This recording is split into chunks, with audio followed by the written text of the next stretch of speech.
following the US withdrawal and the Taliban takeover. The rights group Amnesty International says that the Taliban killed 13 Hazars, that's a minority ethnic group in Afghanistan. Among the victims, a 17-year-old girl. Well, to talk more about that, I'm joined by Brian Kastner. He's a senior advisor at the group's senior crisis advisor with Amnesty International's crisis response program. First of all, let's get a recap of what exactly happened.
So there you go, some facts and figures about the Hazara community in Afghanistan. But let's go back now to Amnesty's Brian Kastner. And we know that the attack happened in Daikundi province last month.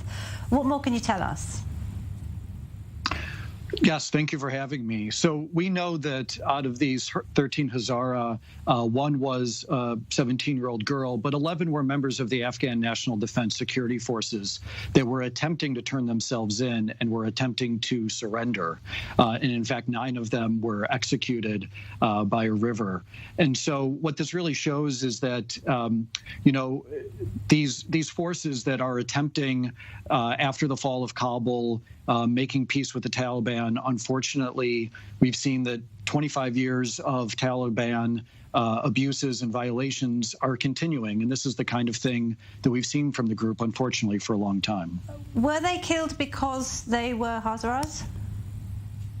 This is a good question. I mean, Amnesty, we've investigated another massacre that happened in Molistan, where 9 men out of a very small village of only about 40, 9 men were killed. They were Hazara too. I think that what's happening is that Hazara are under threat, being the ethnic minority and long persecuted. Many of them are Shia. Former members of the security forces are under threat, and some of them have been specifically targeted, specifically if they were part of special forces. But it's the combination of the two. People that were both Hazara or associated with the military are particularly vulnerable. It's the intersection of those two vulnerabilities, if you will. Is this proof, then, do you think, that the Taliban is exactly the same violent group that we saw back in the 1990s, and all of those claims that they've changed and they want to rule the country differently were just not true?